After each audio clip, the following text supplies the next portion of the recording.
afternoon, everyone. I'm Jed Ugay, a transport economist in AECOM, but also the Chief Mobility Officer of Alt Mobility PH. Thank you, Justin, for inviting me to do this talk. I hope you get some insights on our group, the Philippine situation, and the Metro Manila quarantine. So, the presentation outline that I'm going to have is first I'm going to discuss about our group. It's an advocacy group called At Mobility PH. And then I'll discuss about the transport situation in the Philippines prior to the enhanced community quarantine.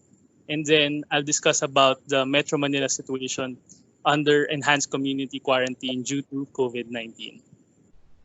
So I'll have a lot of slides, so please bear with me. Sorry, I wanted to show a lot of stuff. So, but let me know if it's too much. But okay. Okay, you have a lot of questions.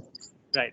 So at Mobility PH, maybe Justin already mentioned to you, is a group of young urban transport experts and commuters determined to improve mobility in the Philippines. From an outdated vehicle-centric approach, we are shifting the discussion towards a people-centered strategy which recognizes the needs of humans, particularly pedestrians and the ordinary commuting public above all other interests. Because in the Philippines, maybe unlike Singapore, our transport and urban planning is very car centric. Maybe it's more like we are following the US kind of thinking in terms of transport planning. So rather than maybe more public transport oriented. So we're trying to shift that kind of mindset. So our vision is a dignified and sustainable mobility for every Filipino, especially the most vulnerable sectors like the PWD. And our mission is championing people mobility through the advocacy of humane transport policies and leading public engagement on mobility. We believe that mobility is right. It is a basic human need that people of all ages, abilities, gender, economic status, healthier, safe, security, or health. So, that we do four things. First, we educate and lobby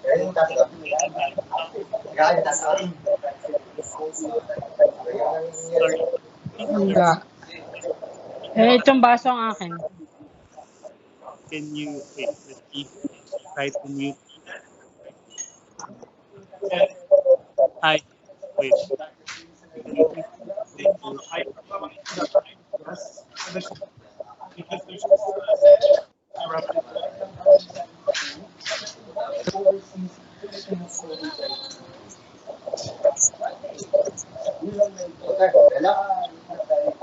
Hello, hello. Yes, yes. Can some of the others mute their right? Okay. Thank you. So I'll proceed again. So first, we're advocating and lobbying for the Magna Carta of commuters. It's basically a commuter bill of rights that we're trying to pass both in Congress and Senate. And we've had three senators file for it, and I think five congressmen, and it has passed the first reading, but it will go through the lengthy process of legislation. Then second is we promote citizen engagement through social media. We have an Out Mobility PH Facebook and Twitter page, and we also manage the House Your Viaje Best Facebook group. It's basically a group where people can discuss topics, current issues, and any other transport and urban planning related topics. And it's similar to if you've heard of NOMTOT, that is a new urbanist means for transit-oriented uh, things. It's basically based on that. So when we saw that, maybe we told ourselves that maybe we can do it in the Philippines. So we currently have 6,300 members for that page, and it has a lot of activity, especially now that we're experiencing COVID-19. And then third, we organize seminars and talks to promote people-centered transport mindset and solutions.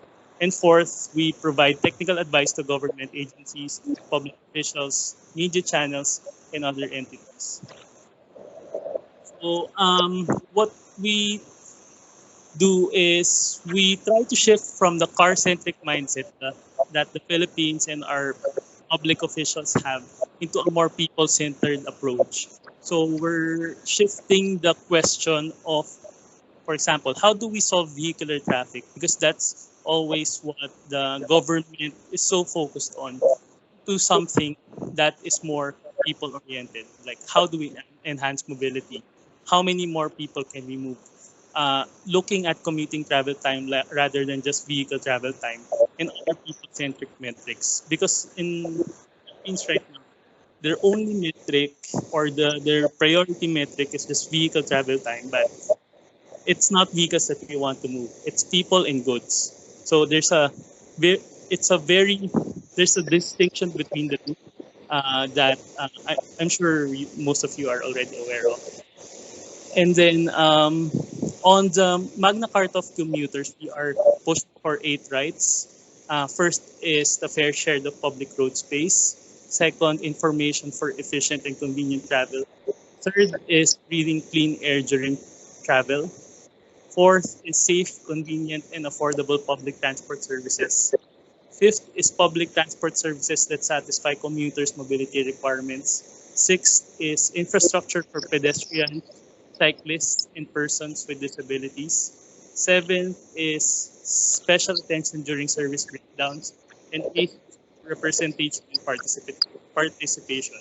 So if you want more details about the bill, you can access the link shown on the screen.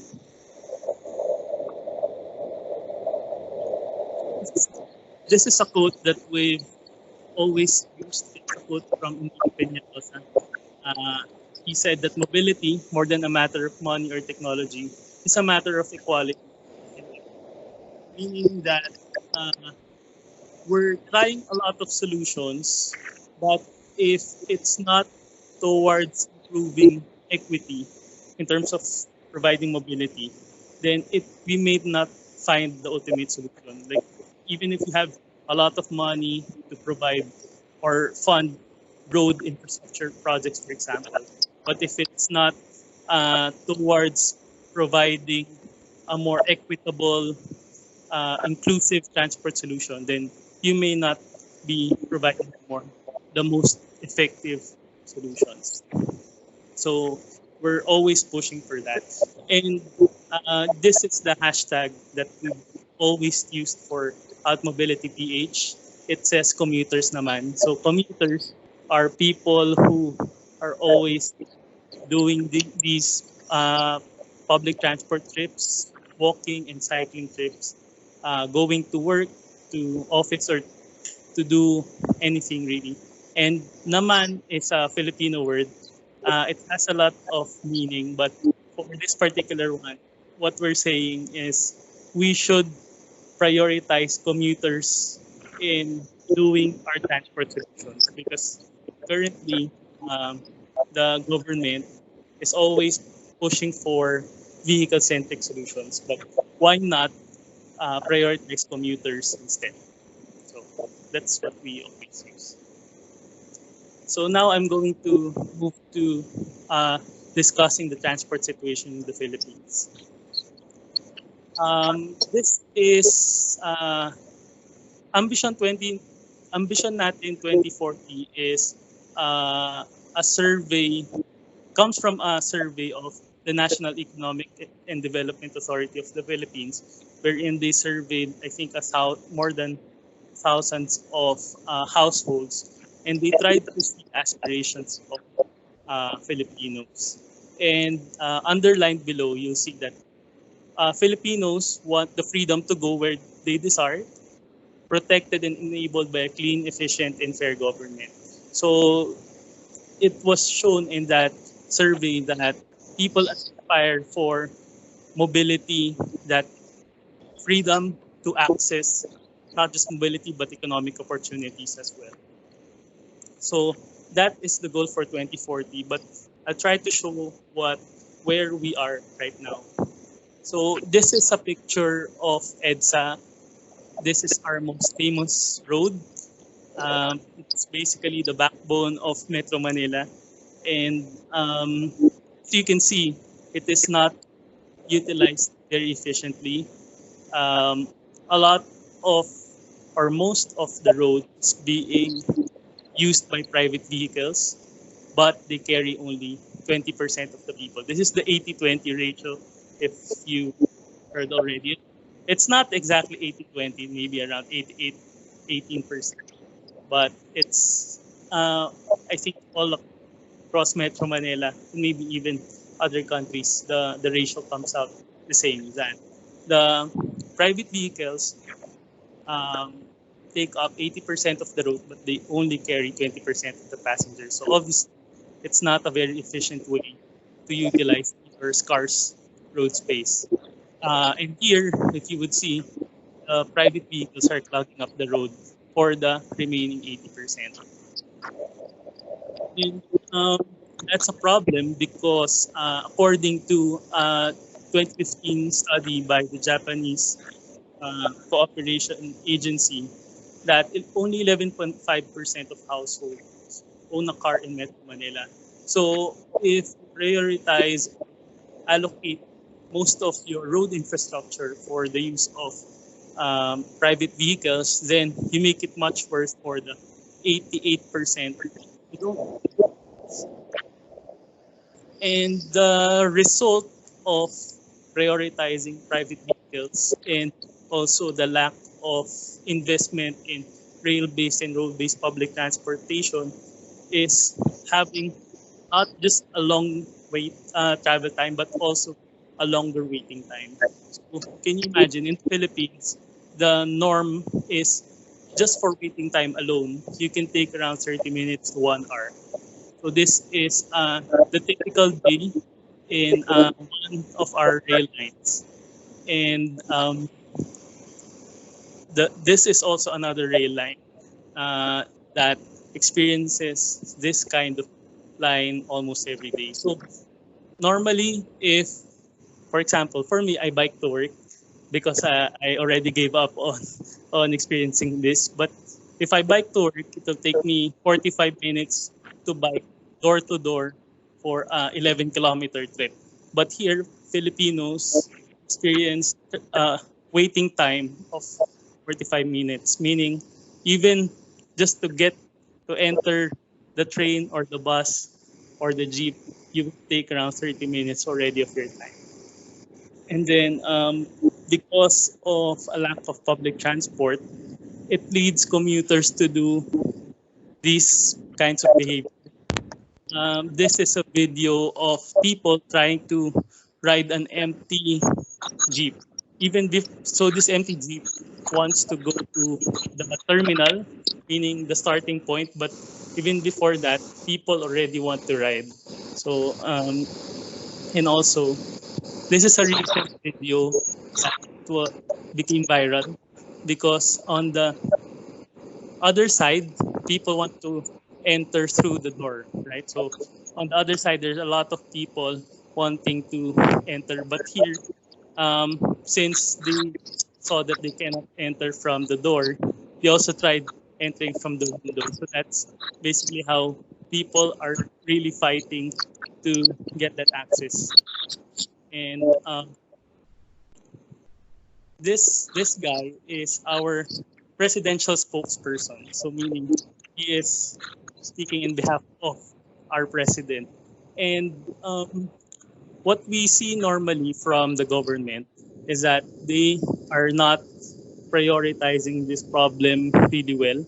And so this is one of the most, I would guess, disconnected statements that they have said, I think, October last year. They said that there is no transport crisis because people have been clamoring that transport in the Philippines is really so bad. But the presidential spokesperson said that there's no transport crisis, and I would even ride the jeepney to work. So this is a picture of him trying out for one day going to work, and I think he took 3 hours going to work at that day, but he said that there's no problem. You just need to wake up earlier. I think that's what he said at that time. So obviously, people were very angry uh, at that statement. And then you will see this also in the policies and actions that government is trying to do. Obviously, the government has what they call the build program, meaning they will build more infrastructure, right? But transport is not just about infrastructure. Infrastructure is, for example, their plans is adding additional roads, adding additional train lines, and these kinds of long-term projects. But of course, we also need uh, projects that solve the, our mobility problems immediately. And there are other solutions that don't need a lot of infrastructure. So, for example, the government approach to improving mobility is reducing the sidewalk.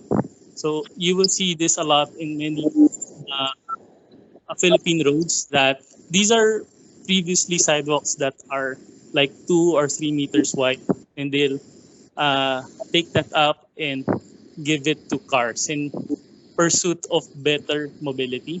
And also, um, the the the policies that they employ is to enhance private vehicle movement, and to do that, they will put public transport into the slower lane. For example, this is what they call the yellow lane. Obviously, we in other countries, I think like in Singapore, you have uh, lanes that provide exclusive lane for buses, right? But here, instead of the exclusive lane becoming a fast lane for buses, here it becomes like a jail for them. It because on the curbside, meaning the roads that are near the developments, that's the area where a lot there's a lot of road friction, and there it's really slow because that's also where the stoplights are. Unlike in the curbside, in the median is where you can access the faster uh, roads, like going through the underpass or going through the overpass. So here, actually, our MMDA person for ITSA said that um, in normally around the travel time of public transport is almost twice the travel time of private vehicles, according to their data. So imagine you already have a waiting time of 30 minutes, then you will take twice the travel time of a private vehicle. That's why a lot of people are want or aspire to have cars in the Philippines. Also, we put a lot of pedestrian crossings, even very short ones. Like on the right, you will see a picture of a very short distance, and yet they will put an overpass, and that's very prevalent in the Philippines. And this is an area where you're actually seeing a lot of foot traffic. So vehicles are very not fast. You're not expected to be fast because there are a lot of developments there, and yet they opt to provide um, pedestrians. So I mean pedestrian overpasses, which is very difficult for PWDs to access. And our sidewalks are particularly used as parking. Like if you see a wide enough sidewalk, that's parking area for people. So people are exposed to walking on the road. And in terms of having bike lanes, we don't really have good bike lanes. Like bike lanes are an afterthought. They put it on pedestrian sidewalks typically, and on the right side, if you see that picture, they use it as parking for some for their own. Like it becomes a private parking. So it says no parking. It's only for customers.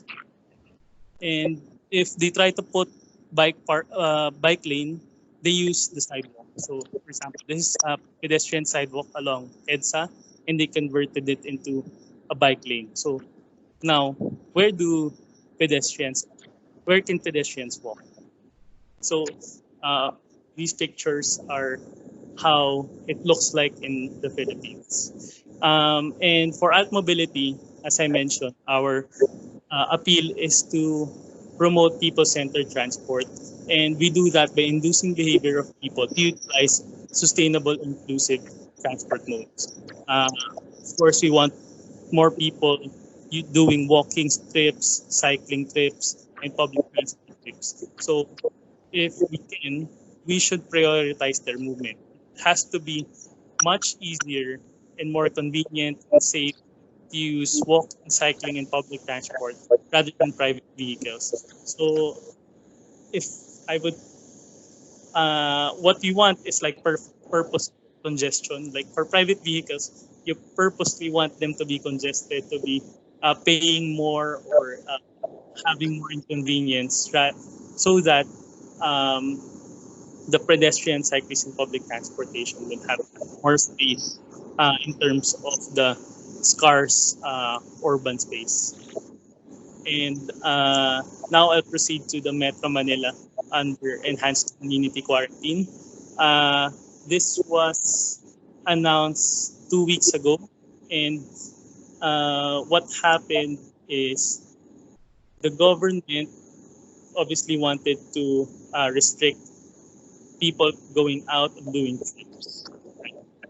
So our Malacanang Palace, which is the president, had a briefing. So this is one of his cabinet secretary saying that to in view of the lockdown or the community quarantine, we are implementing a no mask transportation within Metro Manila, and now it became the whole of Luzon because it's trying to increase or enhance the community quarantine that they're trying to do.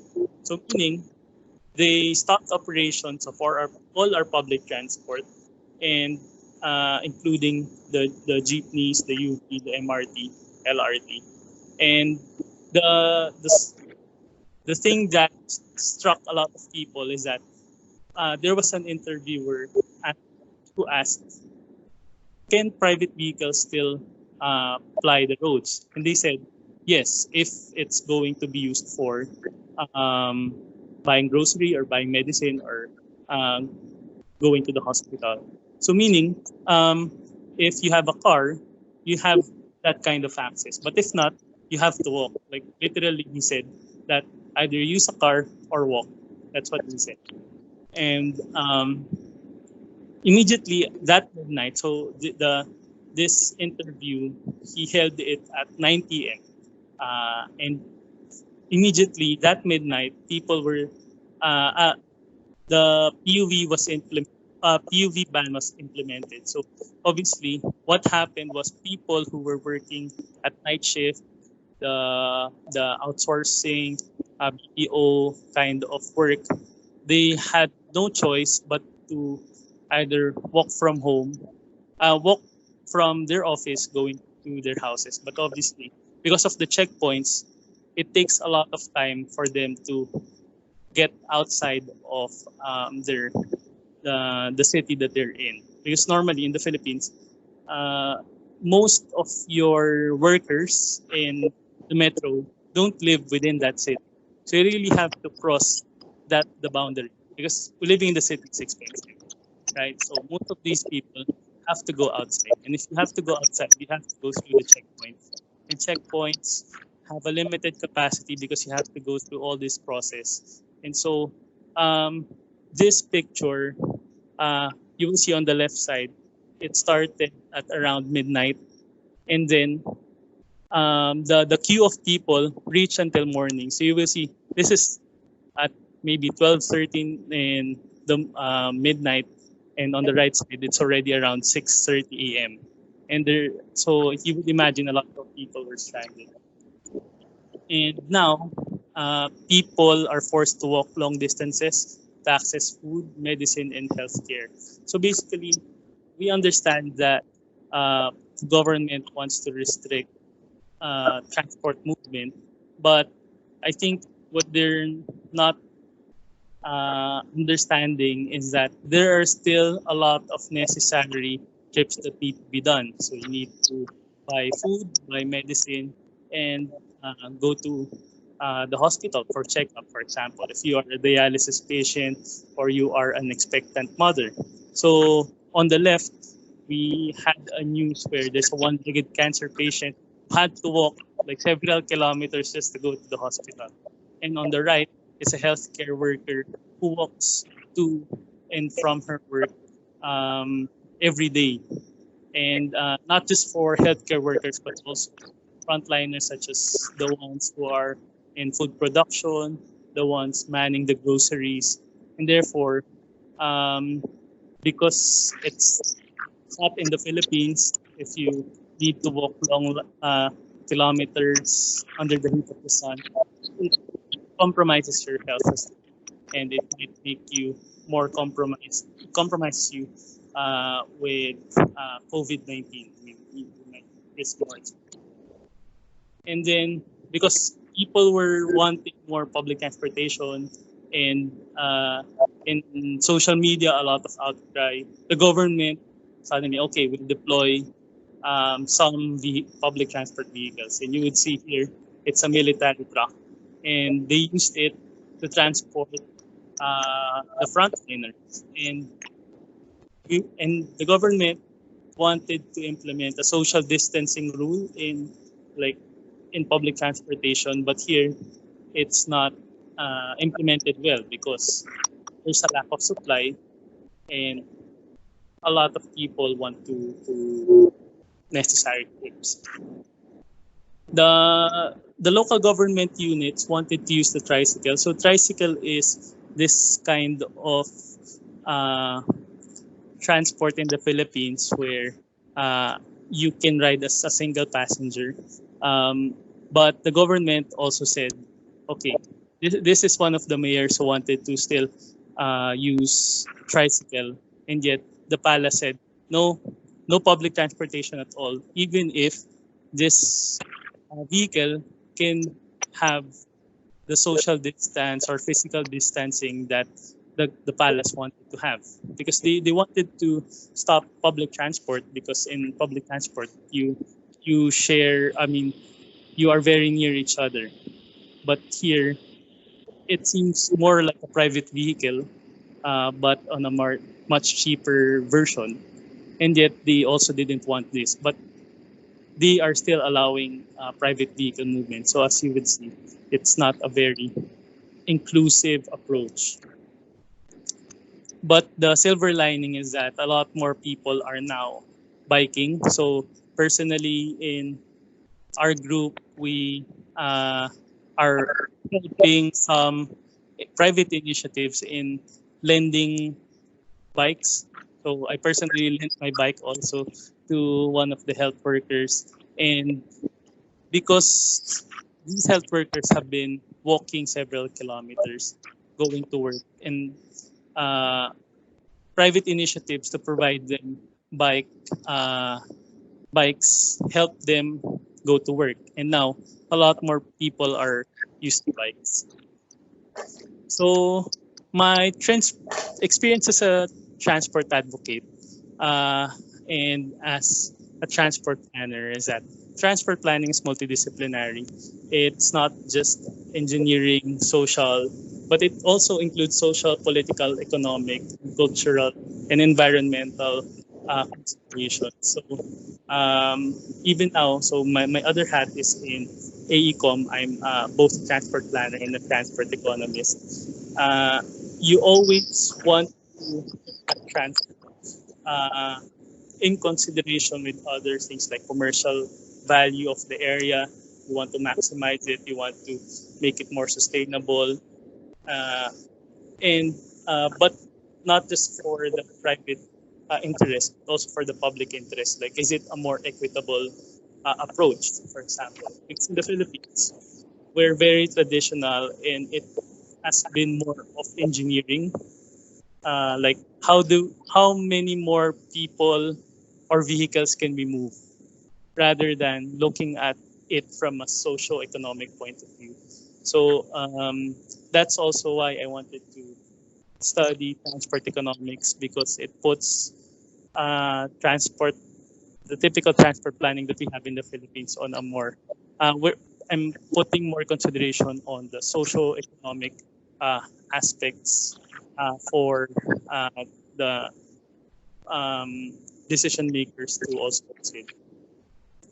And as we have been pushing for the Magna Carta of commuters, we see that transport is highly political uh, because of its geospatial nature and being a major source of livelihood.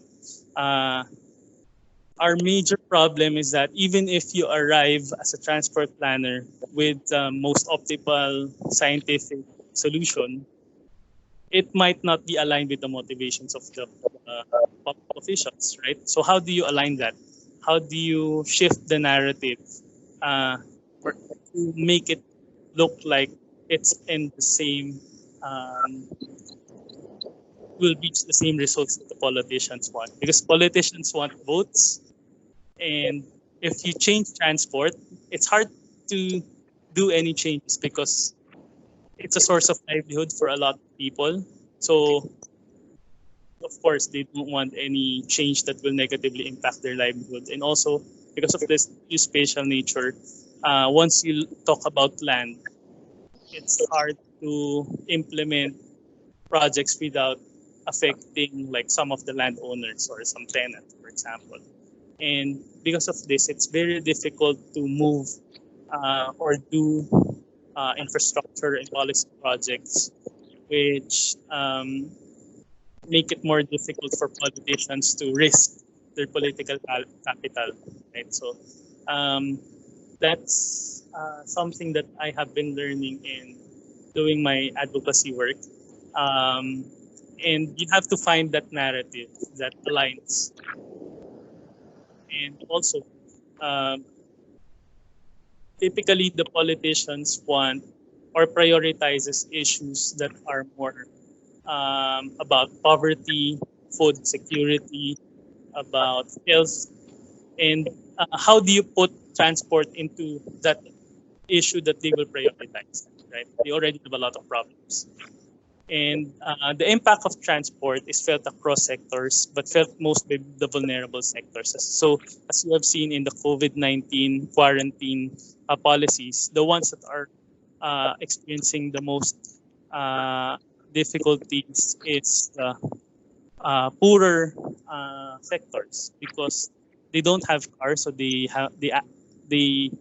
lack access to food and medicine now, and um, a lot of people are employed by the public transport sector. So once the government stopped it, the people there, it's a loss of livelihood for a lot of people, and there's no support from the government. So it's easy for like middle class or the upper class to comply with the just stay at home.